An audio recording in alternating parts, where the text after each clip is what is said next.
know, 2020's been an unusual year for us. I will tell them that as much kind of gloom and doom as we hear, we will all get through this. They're in a fantastic profession. They have wonderful degrees. They're going to serve them well for decades to come. It is a great time to be an engineer.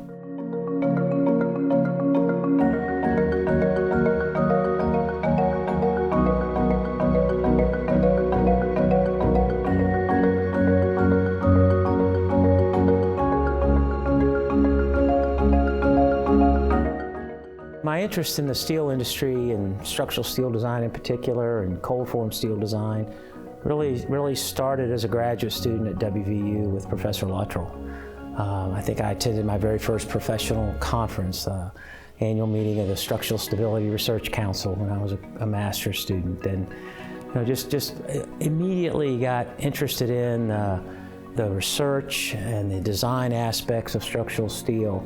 And it just continued from there. It continued in a related way as a PhD student, and then as a faculty member, and the engagement I had with folks in the industry really just suited me, and this notion of service and giving back continues, and it's really why I still remain active with AISC and other steel activities today.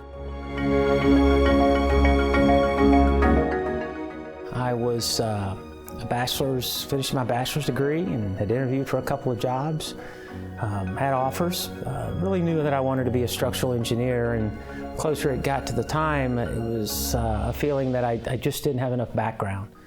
So I said, I'm going to stay, get a master's degree in structural engineering, and I did that. And during that time, I was a graduate teaching assistant, actually teaching my own classes in the freshman engineering program and in structural analysis, and just realized I had a real passion for the classroom and conveying information and helping students learn the things that I was excited about.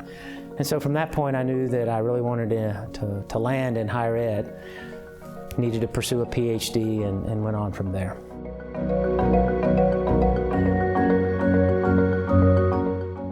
Wow, yeah, so that's a long list. I have a lot of folks that contributed to help me get where I am today. Professor Luttrell at WVU, Professor Porter at Iowa State University. And then once I went to Virginia Tech, working for the 32 years I was a faculty member there with Professor Tom Murray, had a huge impact. Early on also, Professor Dave Darwin at the University of Kansas.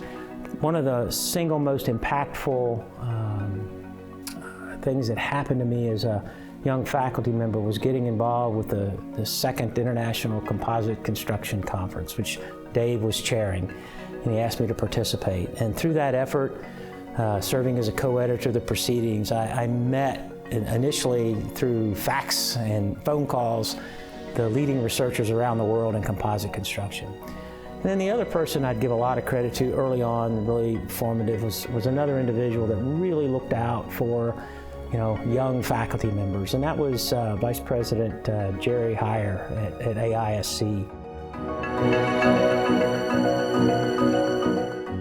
The time that it happened, I have to say, getting a call one Friday afternoon from Charlie Carter, who was not the president of AISC at the time. He called me, and I'd known Charlie for a dozen years or so, and we'd done a lot of different things together. And I vividly remember the call, because normally when Charlie would call, he'd need something or want me to work on something. And so I remember when he called and said who it was. I said, "Oh, Charlie," he said, I'm having a really great day. Don't mess it up for me." And he then sort of strung me along a little bit, I think had fun with it, but then he informed me that I was receiving the T.R. Higgins Lectureship Award. And I remember telling Charlie, and pause for a minute, of course, and I said, "Charlie, as hard as it is for you to believe, I'm absolutely speechless." And that was a huge impact for me. It enabled me to interact with groups of people around the country that I hadn't to date, and so that's really something I vividly remember and will always be grateful to AISC for.